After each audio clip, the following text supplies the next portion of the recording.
Welcome to the PropTech Pulse podcast, your inside look at the world of real estate technology. I'm your host, Kyle Hunter, here to guide you through the latest trends, expert insights, and game-changing tech shaping the real estate world. This is your go-to source for staying ahead of the ever-evolving industry. Let's dive in. Hello, and thank you for joining PropTech Pulse. I'm super excited to have Monty Smith here from John L. Scott, coming to you live from 1000 Watt Signal in Denver, Colorado. So Monty, thank you for joining today. Tell us a little bit. I know you've been in the real estate industry for a long time. We go back with our coal banker roots, with my dad as a broker and you having it, but I'd love for you to just explain, what got you into real estate and, tell us a little bit about that journey. Sure. Well, and thank you, Colin. Very happy to be here. So, I have been in the business. It is about 34 years as of this last May, which it seems to have gone by in a flash. And I actually started in the business in Minneapolis, St. Paul, working for, at the time, the fourth largest real estate brokerage in the country. And this was, of course, before all the consolidation, the Burnett organization, with Ralph Burnett being the founder and CEO. And I got into the business. It was how so many jobs are found. I had a friend of a friend who was connected to the Burnett organization. They were looking for someone with sales and marketing background, and lo and behold, it happened. So it wasn't a design, but it really worked out well because I love the organization. I love the company culture. Ralph was an exciting market-leading entrepreneur in the real estate industry in so many ways. So it was a wonderful place to grow up in the business. And so it was there for 5 years while he was still an independent, and then he sold to, at the time, it was called NRT. So became part of that organization, stayed in Minneapolis, St. Paul, working in the Burnett organization for another 5 years. And then in 2002, I had an incredible opportunity to join the national staff at then NRT to work with their companies across the country. Was in that position for 17 years. And then, as I put it, in 2019, I was on a involuntary paid sabbatical. And my position, along with many others, was eliminated. But now I'm kind of back to the strong independent organization with John L. Scott in the Pacific Northwest. So I feel like I've gone a little bit full circle in the industry, but it's been a great experience and had a great opportunity to work with some incredible professionals at all the steps along the way. Yeah, no, it's a great history. My father was a coal banker broker as well, so we have that in common. Back when Sears owned it, and then we went down the memory lane yesterday. HSF, Ascendant, all the steps. Anywhere, so all the steps. So what would you take from your time at such a large institution like NRT? What kinds of learnings did you take to bring into a very strong, well-known regional brand like John L. Scott, but maybe not as not to scale? Right. Well, it's a great question, and one of the advantages of working with one of the national brands, whatever it is at the time, for me it was NRT, of course, and we did business in 35 major metropolitan markets. And I think certainly when I was started in the business in Minnesota, I thought real estate, that's just the way real estate was done, the way deals were transacted there, the relationships, how mortgage and title worked with real estate.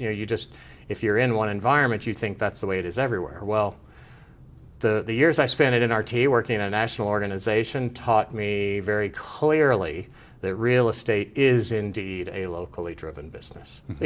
And you have to respect the customs, the traditions, the knowledge that resides is needed to be successful in each market. It's different. So I learned that lesson. And even with John L. Scott being in the Pacific Northwest, we encompass 4 states.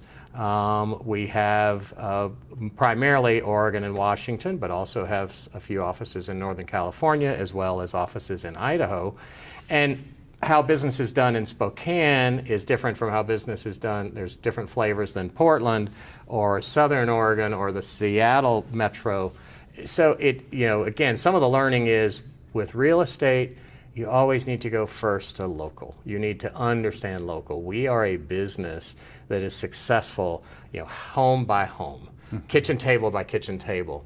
And if you don't understand that and you try to standardize too much, you try to consolidate too much, you lose touch with a lot of what the essence of this business is. So I think I learned that on a big scale, but even that lesson, even in the smaller footprint of the Pacific Northwest, is still very relevant. You bring economies of scale where it makes sense, but you also recognize that real estate is a local business. Yeah, no, I mean it's a great answer. When I travel and I'm in the Pacific Northwest, it's amazing riding down the street and seeing so many John L. Scott signs, and just the the kind of that culture being local is important, and having that. So I want to talk a little bit about something that you did that I'm kind of envious of. I wish I did none myself, or still can, I guess. But you went back to go and go after a master's degree at Columbia. Tell us a little bit about what made you want to do that, and then how that translated into taking what you completed there into the real estate business. So Columbia, along with many other universities, has 25 different master's programs that are a little kind of specialized MBAs. The program that I chose that just kept resonating with me was what is a master's in human capital management. And it's like, what in the world is that? It is, if you think about especially the real estate business, what is at the core of the real estate business?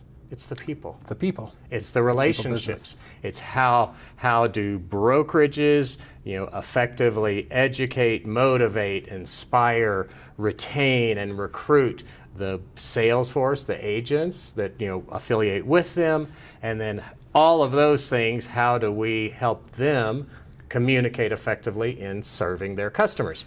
So it's if you think about human capital management, it's like learning better how to effectively work with various types of workforces to achieve company goals, individual goals, and best serve our customers. So there really was not a divergence there. It was an incredible experience. It was 2 years. Took it, it was like 2 classes a week. But there are so many opportunities out there, and I strongly recommend people to investigate. It doesn't necessarily have to be a full-time program. Far from it. There are a lot of programs that are available fully online, so that it's less disruptive to your career than perhaps it used to be. But it was an incredible experience, and I feel very fortunate to have been able to take advantage of it. Yeah. No, that's awesome. I mean, I certainly would love to take your advice and go back and do one of those virtual degrees. And who knows, I might do that in the short term. I do have, so you took that journey, you got your degree, you started out as the growth officer and then moved into operations shortly thereafter at John L. Scott. That's a lot. That's a lot of things that you would have to do on your plate. So maybe talk us through, what all is that involved, with your business? And more specifically, what my role is today. And look, becoming COO in January of 2023, talk about timing, because we all know what has happened in our industry over these past 3.5 years in terms of overall volume as an industry. But it's basically, I see myself as is that facilitator, collaborator. We are a very flat organization at John L. Scott. We try to be very responsive to our brokers in our field, but also thought leaders in the industry that then can be brought back. So, I have the joy of working in that with really our sales organizations, both our company-owned operations as well as our franchise or affiliate network. I work with the traditional service center departments, our general counsel, our CFO, our CITO, and then obviously our field leadership. So I get to work at the intersection of our value proposition and have an incredible team that is really about listening, facilitating, and continuing to move our vision forward, which Linux is so incredibly great at verbalizing and sending that message and being out ahead. And then it's kind of up to the team, including myself, to operationalize that and bring it to our brokers, and then for them to bring it to their customers. Enjoying the PropTech Pulse podcast? Don't miss a beat. Hit the subscribe button and stay in the loop with all of our latest episodes. And hey, if you're loving the content, leave us a review. It really helps us grow and reach more real estate pros like you. Also, don't forget to follow us on our social channels. We're sharing tips, trends, and behind-the-scenes content you won't want to miss. Find us on all the social platforms at GetElwolf. No, so sounds like you play golf 4 times a week. Yeah. Oh yeah, lots of time. But Yeah, when you're working with great people and doing work you enjoy, it's not work, as they say, right? So one of the things that I think falls under your purview is rolling out and distributing new tech solutions. And you use the Lone Wolf Salesforce solution, for which you've done a lot of advanced enhancing. I had the pleasure of going to your event last year, and I was amazed at the number of agents that absolutely loved it, adopted it. The adoption was so high. And I think in an industry like ours, where if you're getting 20, 30% of adoption, it's like, yay, okay, great. Where you have that adoption at, upwards of, I don't want to put a number on it, 90%, but very high. Tell me what goes into that, because we all know how agents can be reluctant to change. So obviously they have to see something in that to be willing to take the dive. Well, it's a great challenge for all of us, I think, in the real estate industry, and especially now in this age of AI, when everything is changing so rapidly. But fortunately, I had some great experience in my former role at NRT in working with field and our tech department in rolling out products and services. But I think part of the secret sauce at John L. Scott is there's so much thought around making sure that the tech stack reflects and allows for implementation of the company culture and focus. We really try to do our very best not to fall into the shiny penny syndrome, which unfortunately I think all of us in real estate or been in real estate for a long time, we see too many companies fall victim to, right? Oh, this is new. Oh, we need to try this, we need to try this. And so they're always focused on rolling out something new or the latest or the greatest, because that's what some of our brokers expect us to do. So hopefully we're very thoughtful about rolling out new products and services.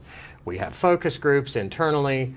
We try to roadmap as effectively as possible, but I do think, in answer to your question, because it was a surprise to me coming in, to the organization a little over 5 years ago when I joined, and I saw, for example, the adoption of the company provided email address, which is in excess of 85% of our brokers, both company owned and franchise, who utilize as their primary business email address the John L. Scott domain. I have never seen anything like that in residential real estate. In fact, so many companies I've been part of stopped offering email because brokers didn't use it. I think so I was shocked by this, but in learning it, it's like it does make sense because it's consistent. It's the consistent branding. It's also, in one element of it, it's not the leading factor, but one element of it is with this, Microsoft provide, we're a Microsoft shop, so it's an O365 email structure. We do provide a level of security for our brokers in doing business and the things they do via email. But it's just, it's we all know it's our brokers and agents' choices, but it's just because of this consistency of branding message and the tech stack supporting that and the culture. The usage is there. So it takes a lot of, it's constant, it's reinforcement, it's education, it's success stories. And I think, but do we approach it first from, you cannot just think about rolling out a product. It is about rolling out an ongoing, everlasting execution. Yeah, and I think, again, culture and bringing that and helping lead brokers, agents to, see the value in what you're offering. I know we too are a 365 because of the security and the compliance. And, I think even today on stage, we have coders that are vibe coding something in 3 days. So if you think about the skill sets that they have and what today's new age hackers can do, having that security is going to be important. I could not agree with you more. We were discussing it, but it's so true. It's AI is just like any tool set or new technology or new way of thinking. It can be used for good or for ill. And unfortunately, what we're seeing is the phishing attempts, the scammers in our industry as well as other industries, of course. The level of their product has been elevated astronomically with the use of AI.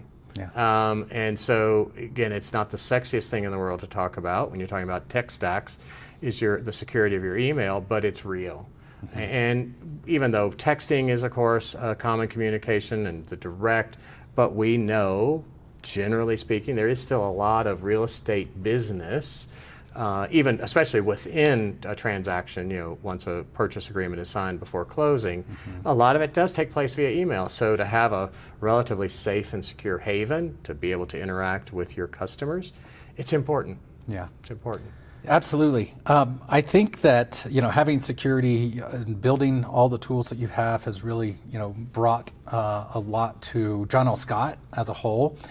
But I want to pivot a little bit to the actual location. So, you hear a lot of noise, and I'm in Florida, you're in Seattle, and it seems like there's always some sort of news articles about things that are going on in the housing market.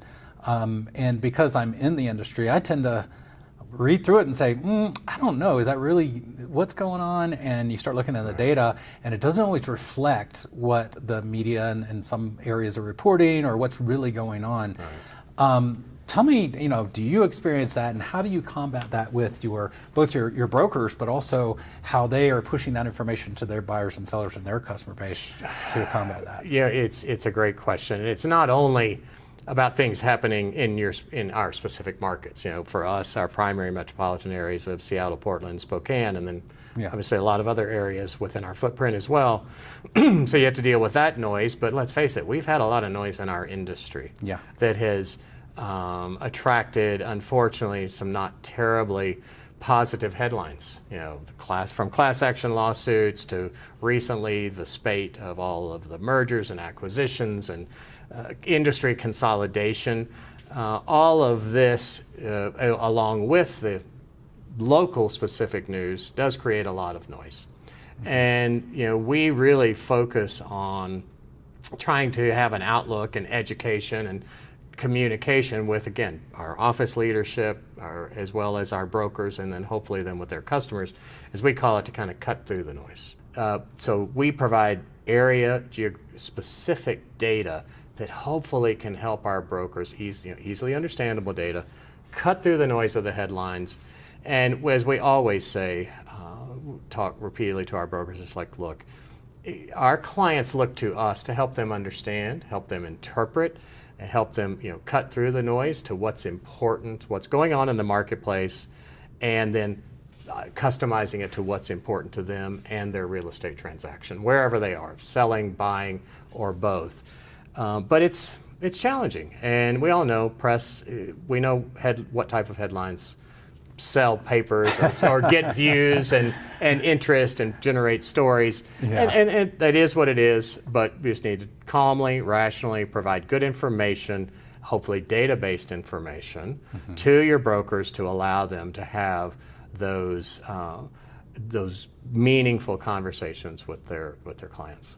Yeah, I think it's fitting. I mean, we're here at 1,000 watt signal, and cutting through the noise is really kind of the theme. And so it's understanding your market and using data, to your point. And I think you obviously do a really good job of that. Monty, last question. Where is John L. Scott going in the next 12 months? Well, we get that a lot because we are kind of one of the, we're privately held, independents. Now we are active in the Leading RE organization, actually a founding member of Leading RE, so we are part of a national network, but we are a regional independent. And very proud to be so, and certainly continuing on that track. We feel like with the it's all about the history in the region is important, but we're really and this is our 95th anniversary, by the way, this year. So we're coming up on 100th anniversary here in 2031. But our talk track is really more around where we're going. It's certainly respectful of where we have been and our roots in the Pacific Northwest, but where are we going? And we are doubling down on whether it's with AI tools, with tech tools, whether it's whatever it is. Ultimately, real estate is about ongoing value-added relationships with your clients and prospective clients and referral sources. That's always been the case. I don't see anything changing around that. It's just a matter of making sure we're bringing the new tools in an appropriate way to support that foundation. And so, yes, we do have actively implemented some AI solutions, both some consumer-facing, some broker-facing. We are analyzing and looking at bringing more, but not just for the sake of bringing AI. It's, again, as we talked about our tech stack, it's AI and AI-enabled tools, or maybe AI-based tools, that are in support of our culture, our business approach, and our ethos, which is all about supporting our brokers and their relationships with their customers. Yeah, and I think, the one theme that I continue to hear, and whether it's people I'm talking to or interviews, is the relationship is the center, and that's between brokers and their consumers, owners and their agents and brokers. So really keeping that relationship front and center, and I think you summed it up well. Yeah.